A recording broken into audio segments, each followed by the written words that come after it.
Telecommunication વિભાગે social media, fintech અને e commerce platform માટે સિમ બાઇન્ડિંગ નિયમો લાગુ કરવાનો નિર્દેશ આપ્યો છે. આ નિયમ 90 દિવસની અંદર વોટ્સએપ, સ્નેપચેટ અને ટેલિગ્રામ જેવા ઇન્સ્ટન્ટ મેસેજિંગ પ્લેટફોર્મ માટે લાગુ કરવામાં આવશે. પરંતુ આખરે આ સિમ બાઇન્ડિંગ છે શું એ જાણીશું આજના જાણવા જેવુંમાં. નમસ્કાર, આપની સાથે હું છું જિજ્ઞાસા. શું તમે યુપીઆઈ એપનો ઉપયોગ કરો છો? જો એમ હોય તો તમારા માટે સિમ બાઇન્ડિંગ સમજવું સરળ બનશે. યુપીઆઈનો ઉપયોગ કરવા માટે તમારા સ્માર્ટફોનમાં તમે જે નંબરનો ઉપયોગ કરી રહ્યા છો તે સિમ કાર્ડનો ઉપયોગ કરવો જરૂરી છે. આને સિમ બાઇન્ડિંગ કહેવામાં આવે છે, જ્યાં સિમ કાર્ડ અને યુપીઆઈ એપ એકબીજા પર આધારિત છે અને સિમ કાર્ડ ચકાસણી વિના કાર્ય કરી શકતા નથી. તેવી જ રીતે હવે ટેલિકોમ્યુનિકેશન વિભાગે ઇન્સ્ટન્ટ મેસેજિંગ પ્લેટફોર્મને પણ આ સિસ્ટમ લાગુ કરવા માટે કહ્યું છે.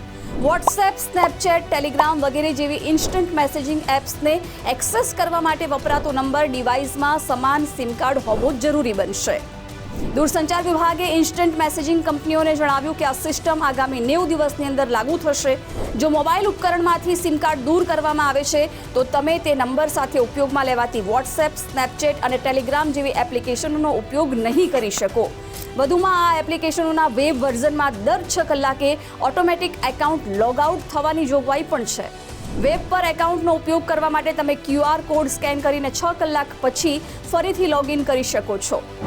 દૂરસંચાર વિભાગે ઝડપથી વધી રહેલા નાણાકીય છેતરપિંડીને રોકવા માટે ઇન્સ્ટન્ટ મેસેજિંગ એપ્લિકેશનો માટે સિમ બાઇન્ડિંગ ફરજિયાત બનાવવાનો નિર્ણય લીધો છે. તાજેતરના સમયમાં સાયબર ક્રાઇમ, નાણાકીય છેતરપિંડી ઝડપથી વધી છે. હેકર્સ નવી રીતે લોકોને છેતરવા માટે સિસ્ટમમાં રહેલી છટકબારીઓનો ઉપયોગ કરે છે.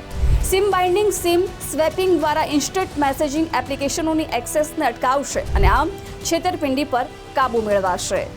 સિમ બાઇન્ડિંગ વપરાશકર્તાઓ માટે કોઈ સમસ્યા ઊભી કરશે નહીં. તેના બદલે આ નવો નિયમ તેમને લાભ કરાવશે. તેમના સોશિયલ મીડિયા, ઈ કોમર્સ અને અન્ય ડિજિટલ સેવા એકાઉન્ટ્સ સુરક્ષિત રહેશે. આ પ્લેટફોર્મ્સ અન્ય કોઈ પણ ઉપકરણ પર એક્સેસિબલ રહેશે નહીં. તો આજના જાણવા જેવુંમાં અત્યારે બસ આટલું જ. નવા એક વિષય સાથે ફરીથી મળીશું. નમસ્કાર.